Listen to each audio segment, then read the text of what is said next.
President directed that beginning 23 October 1962, on the day following his address to the nation, that United States military aircraft be directed in a low-altitude mode against the Soviet offensive bases on the island of Cuba, in order to provide us more finite data on the nature of the weapon systems being deployed. The reconnaissance versions of the U.S. Air Force 101 and the Navy F-8U were selected for this particular mission and are shown here. These aircraft swept in at altitudes well below 1,000 feet and caught the Soviets by surprise on 23 October 1962. Here's the launching site at San Cristobal number 1. The missile erector is under canvas cover at this location, but telltale cabling leads from the launch point to the covered generator command and control equipment in the wooded sector to the upper right on this photograph. A missile shelter tent measuring 100 feet in length and 17 feet wide has been completed. This is the place where the missile is kept and kept perfectly tuned prior to that time when it might be required at the launching position itself.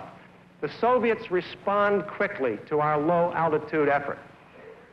They effect camouflage and concealment where possible. Here at San Cristobal site number 1, we observed 3 Soviet MRBM missiles on transporters, 1 at this location and 2 in the lower portion of the photograph. Note, if you will, that the Soviets have stretched tarpaulin over these missiles, and then they have taken mud or paint and disruptively smeared it across these tarpaulins in order to break up the natural outline of the cylindrical object that lies beneath. In addition to canvas cover and disruptive painting, the Soviets also attempt camouflage. Nets are strung across these 2 missiles, again in an attempt to break up the natural outline of the cylindrical object lying beneath. We note that in addition to the single missile shelter tent formerly found at these sites, a second missile shelter tent is also being constructed at the launch position areas. This second tent is for the refire missile. The Soviets intend to provide a refire capability for each of their firing positions. In the upper portion of this photograph, you will see a firing position being improved. The white rectangular area is a concrete launch pad upon which the erector will soon be emplaced. Gentlemen, the intelligence community reported that on 28 October 1962, the Soviets did achieve a full operational capability for all MRBM facilities in Cuba.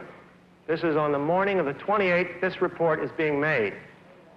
In addition, they report that based on an analysis of the rate of construction they observe at the IRBM sites, the Soviets are aiming toward full operational capability for all IRBM facilities by 15 December 1962.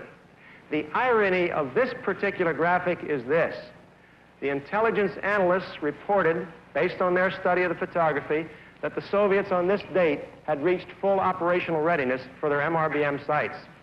As you know now, and as I know, Mr. Khrushchev, on 28 October 1962, agreed to dismantle these bases that on that date were just completed.